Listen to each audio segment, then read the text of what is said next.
غلام صحابہ ستانا ثوابے صحابہ دی عظمت سنانا ثوابے. اور جس طرح نبی پاک آلہ اس طرح بولو نبی پاک دے صحابی آلہ.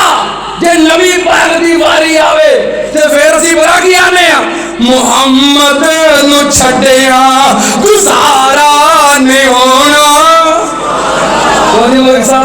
ملک عبد الرشید صاحب پچھلے جمعے دے فرمایا شاہ پارے نے بھی ضرور شیر سناؤ کسے طرح سنا دیو. میں نا نبی پاک دی واری آوے تے ساڈا عقیدہ ہے محمد نو چھڑیا گزارا نہیں ہونا کوئی پیر تیرا سہارا نہیں ہونا. جیسے آبا دی واری آوے اسی یعنی اسے آبا دی عظمت سنانا ثوابے غلام صحابہ ستانا ثوابے محمد دے یاراں دی جتیاں دے تھلے اے اکھیاں اے پلکاں بچھانا ثوابے. صحابہ دی عزت نموز دی خاطر محفل تے جلسے کرانا ثوابے.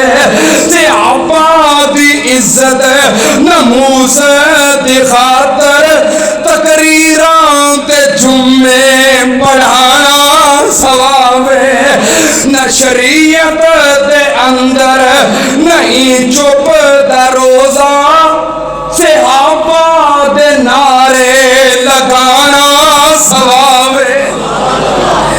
او کی صفتاں دساں پیاراں دی کی صفت میں دساں پیاراں دی اسلام دے جان نثاراں دی قرآن دے خدمت گاراں دی سونے آقا دے حبداراں دی محفل انج سجدی یاراں دی جویں چند دے گرد ستارے نے شان بلند صحابہ دا اسلام دے نور مینارے نے جنہ من کے حکم پیغمبر دا اور تن من دین تو